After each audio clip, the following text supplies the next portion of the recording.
FIFA puji setinggi langit bintang timnas Indonesia. Sintayong respon ejekan media Vietnam. Komentar ex timnas Jerman usai hadapi Pratama Arhan. Simak video selengkapnya hanya di Garuda Space Update.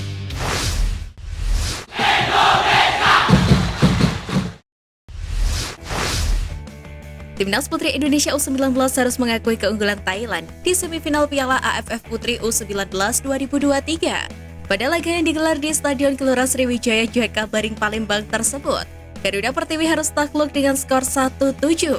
Kekalahan tersebut membuat Timnas Putri Indonesia U19 melaju ke babak final meskipun mampu tampil superior di babak penyisihan grup. Secara skor dan hasil, kekalahan telak ini memang sangat mengecewakan. Selain harus membuat Timnas U19 Putri yang berstatus sebagai tuan rumah harus terhenti langkahnya, kekalahan tersebut juga membuat Indonesia tak mampu memperbaiki catatan pencapaian di turnamen. Sekedar informasi, capaian terbaik skuad Timnas U19 di ajang ini adalah babak semifinal, dan itu pun terjadi pada turnamen kali ini. Kekalahan telak Timnas Putri Indonesia U19 atas Thailand di semifinal Piala AFF Putri U19 2023 membuat Ketua Umum PSSI Erick Thohir berjanji untuk menyertakan upaya pembinaan atlet sepak bola putri dengan putra tanah air sehingga kelak bisa mempersembahkan prestasi yang membanggakan di kancah kompetisi internasional. Erick Thohir menegaskan salah satu bagian atas penyamarataan upaya pembinaan tersebut ialah dengan mengadakan kompetisi sepak bola khusus putri. Keberadaan kompetisi dinilai sangat penting demi meningkatkan kemampuan dan jam terbang para pesepak bola putri. Pelatih Timnas Indonesia U17 Bima Sakti mengaku kerangka tim skuad Garuda Asia yang dipersiapkan untuk Piala Dunia U17 2023 sudah terbentuk. Hal itu terdiri dari beberapa pemain-pemain Timnas Indonesia U16 di kualifikasi Piala Asia beberapa waktu lalu. Namun Bima Sakti mengakui bahwa kerangka yang ada masih berpotensi menjadi bongkar pasang.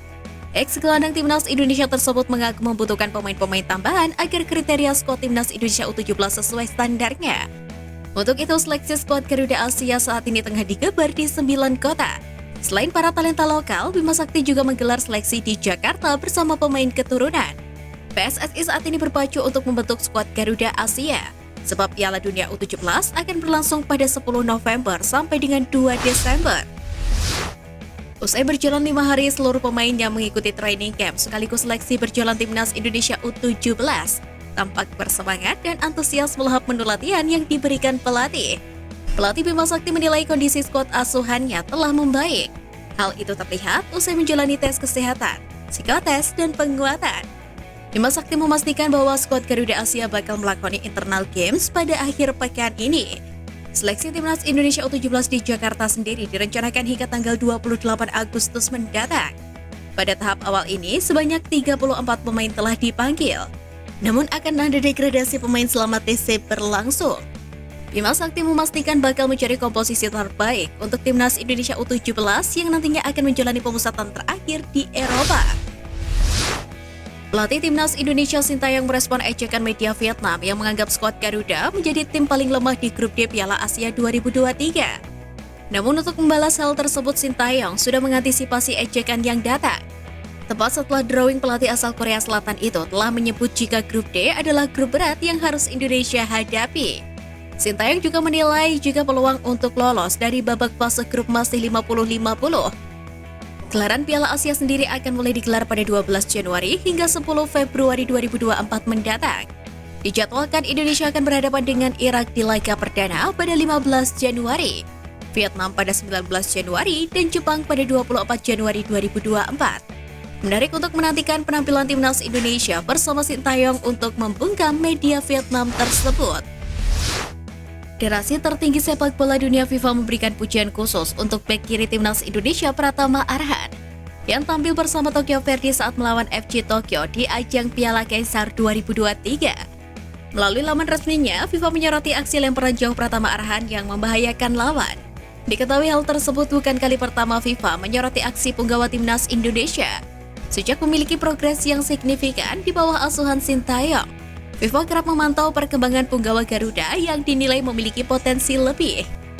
Kini FIFA sendiri telah memiliki kedekatan dengan Indonesia berkat Erick Thohir sebagai Ketua Umum PSSI, yang tak berhenti menjalin kerjasama dengan negara lain untuk membangkitkan sepak bola Indonesia.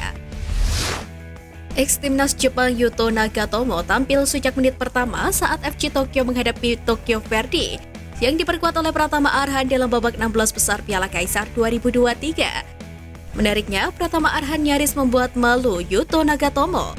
Hal itu karena ex-Inter Milan itu menghadang lemparan Arhan. Walau dihadang Nagatomo, Arhan nyatanya tak gentar. Lemparan jarak jauh melaju deras ke gawang lawan, sehingga Tokyo Verdy nyaris membuat gol andai bola tidak terkena tiang. Usai laga tersebut, Yuto Nagatomo buka suara. Dia sangat senang akhirnya bisa melakoni laga derby untuk pertama kalinya setelah 15 tahun lamanya. PSSI melalui Exco PSSI Arya Sinulinga buka suara soal sanksi yang diberikan Konfederasi Sepak Bola Asia atau AFC kepada sejumlah pemain dan ofisial Timnas Indonesia U22. Arya Sinulinga menjelaskan PSSI masih mempelajari sanksi yang diberikan AFC, namun belum menjelaskan bagaimana langkah PSSI ke depannya. Tangan kanan Erick Thohir itu mengakui siap menerima apapun konsekuensi yang diberikan. Akan tetapi, PSSI akan mengambil keputusan dalam waktu dekat ini.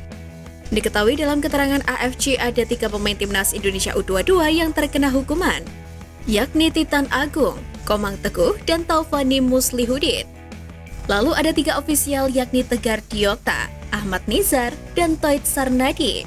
Selain itu, asisten pelatih Timnas Indonesia U22 yakni Sahari Kultom juga terkena sanksi. Pelatih Timnas Vietnam Philip Trosaier berbicara peta persaingan tiket Piala Dunia 2026 di zona ASEAN. Baginya, Thailand adalah lawan terberat di Golden Star untuk mengamankan 1 tiket turnamen 4 tahunan tersebut. Mengintip peluang tersebut, Trosaier memang tidak menyebut nama Indonesia. Terlebih, Timnas Indonesia sendiri harus berjuang dari ronde pertama kualifikasi pada bulan Oktober mendatang. Babak pertama kualifikasi Piala Dunia 2026 juga diikuti sebanyak 18 tim. Para peserta adalah tim yang berada di peringkat 28 sampai 45 Asia. Indonesia sendiri masuk pot unggulan pada undian babak pertama kualifikasi Piala Dunia 2026. Adapun pengundian atau drawing akan digelar pada 27 Juli 2023 mendatang. Pemain keturunan Welper Jardim Halim jadi sorotan Asia Tenggara usai namanya masuk ke dalam daftar seleksi Timnas U17 Indonesia yang diproyeksikan untuk tampil di Piala Dunia U17 2023. Hal itu terbukti usai media Vietnam Total 24/7 menyebut nama Welper Jardim merupakan pemain muda bertalenta.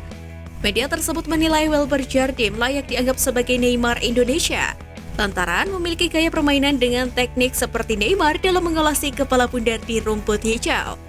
Welper Jardim memang menjadi perhatian media Vietnam lantaran prestasi dan gaya bermain. Pasalnya, Welper baru saja bersama timnya di Sao Paulo. Dia berhasil menundukkan NOB alias Newell's Old Boys dari Argentina, bekas klub Lionel Messi.